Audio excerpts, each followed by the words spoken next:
What if I told you that driver Lewis Hamilton left the entire Ferrari engineering team speechless from day one? What did Maranello see in Hamilton's data that changed the team's strategy for the entire 2026 season?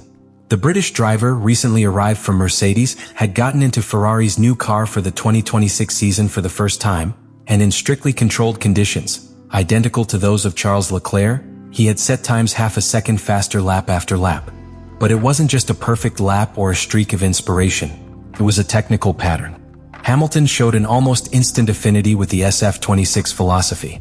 Each lap was a validation, each run a confirmation. And that, for a team like Ferrari, which had invested millions in polishing every detail of the new car, was not just good news. It was a shock to his internal logic. This type of difference, half a second in an environment as calculated as the Maranello simulator, where the variables are measured to the millimeter, is an earthquake. It's not just that one is faster. The thing is that one understands the car at a level that the other does not yet access. Engineers, trained to look for errors, to question every anomaly, reviewed the data again and again looking for an explanation. Was there a bug in the system? A measurement error? A climatic factor that they had overlooked? Nothing. Everything was legitimate. Hamilton had interpreted, with surgeon precision, a completely new and radical car in its concept. The atmosphere in the room was not celebratory. It was one of disbelief, because they knew what this entailed. Ferrari had not only signed a world champion, he had signed a problem solver, a technical catalyst. Within hours, Hamilton had translated the language of the SF26 better than any pilot who had tested it before. There was no need for grandiloquent phrases. The data spoke. And what they were saying was clear. Ferrari could have on its hands not only a winning car, but also the ideal driver to take it to the limit. That day in Maranello, there was no applause or shouts of enthusiasm. Just exchanged glances between engineers who knew that something profound had just changed. That Hamilton's arrival was not just another chapter in the history of the prancing horse. It was perhaps the beginning of a new technical era. An era that began not with an engine roar, but with the most eloquent of silences. Since Ferrari revealed the SF26 to the world, the car was presented as a philosophical break with everything that came before. It was no longer simply an evolution of the SF25 or an adjustment over the mistakes of previous seasons. It was a complete reinterpretation of the Ferrari concept in Formula One. Less aggressiveness at the rear, more front stability, revolutionary adaptive aerodynamics that no longer depended on the classic DRS, and a hybrid power unit completely recalibrated for the demands of 2026. All this raised questions within the team. Who would understand it first? Who would know how to squeeze it? Hamilton answered those questions without the need for interviews or press conferences. He did it on the track. And he did it from the first round. In the Maranello simulator, the Briton showed no doubts or hesitation. There were no sudden corrections at the wheel, no moments of oversteer that indicated distrust or insecurity. On the contrary, its layout was clean, technical, and above all, constant. The car did not challenge him, it seemed to receive direct instructions as if there was a secret language between driver and machine that they already shared. But the real moment of validation came in Fiorano. January, closed fog, slightly wet track.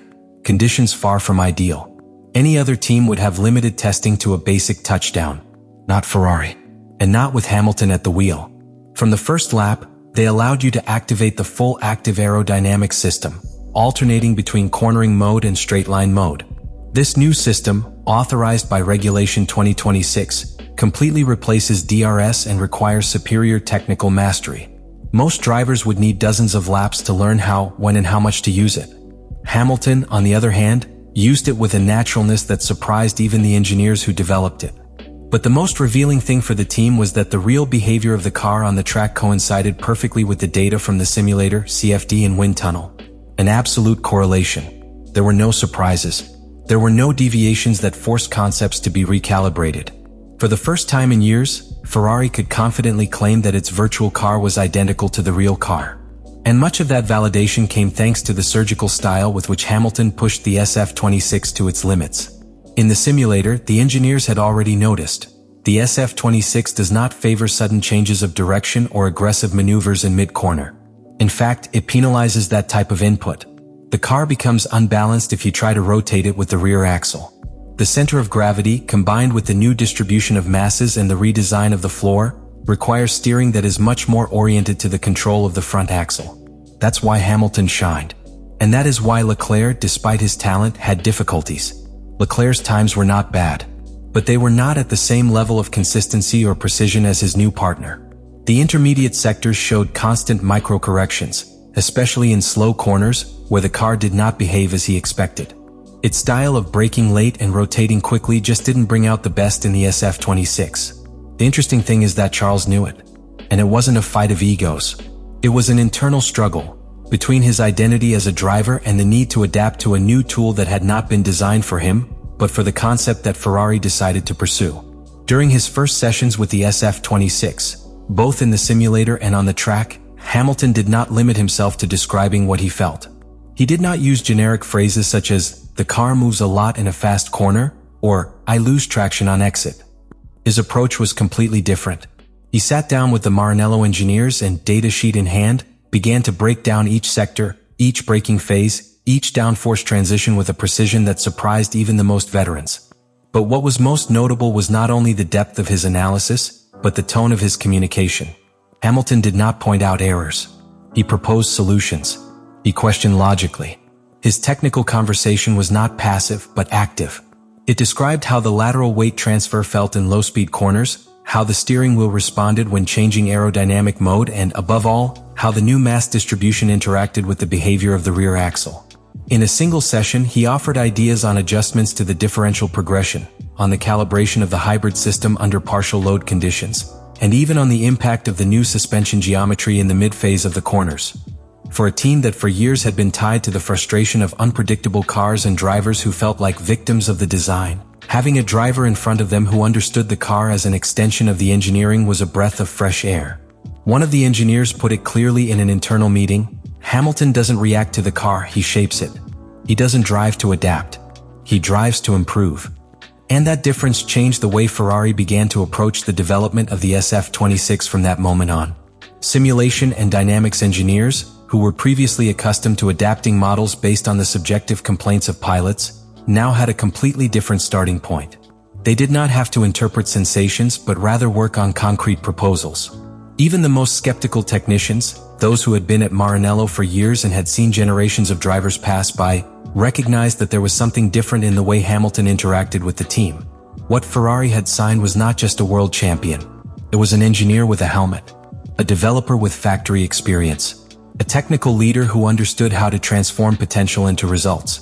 And that type of driver, in an era where regulations are changing, where hybrid systems are becoming more complex, and where the room for technical improvement is more important than ever, can make the difference between being stuck in the middle or lifting the trophy at the end of the year. That day at Fiorano, Ferrari discovered something that could not be bought or simulated: a connection between driver and team based on mutual respect for engineering. And for a team that has lived off both passion and pressure, having someone who offered them technical clarity with the serenity of a leader was perhaps the biggest victory of the day. In a team as historic as Ferrari, leadership is never taken for granted. They are built. They are earned. Sometimes with victories, sometimes with resilience, and on very rare occasions with knowledge. Lewis Hamilton's arrival at Maranello was seen by many as a marketing move, a symbolic close to a legendary career. But those who know Formula One from the inside, who understand how decisions are made in a factory like Maranello, know that symbols are not enough. What matters is what happens when the data starts talking. And what the data has said since the first day of testing is that something profound has changed in the team's internal hierarchy. It's not just that Hamilton was faster than Leclerc in the simulator, nor is it just that it has been more consistent, more efficient in managing the hybrid system, or more precise in the transition between aerodynamic modes. The true change in hierarchy is perceived on another level, in the way the technical team listens to you, in how development priorities are restructured after each meeting, and how their suggestions begin to influence medium-term strategic decision-making. Leclerc remains the emotional soul of the team, the face of hope tifosi. But in the cold terrain of engineering, where races are defined before the traffic light begins, Hamilton's influence is already shaping the project. The change is silent, almost imperceptible, but structural. When engineers begin to orient data correlation towards the style of a pilot, when the simulators begin to take as reference the trajectories, the acceleration and braking phases of one of the two, when the development base is adjusted to fully exploit a type of piloting, that's hierarchy. And it is not one that is imposed. It is one that is earned with every useful comment, with every technically impeccable lap, with every intervention in an analysis meeting. Let me know in the comments what you think about all this.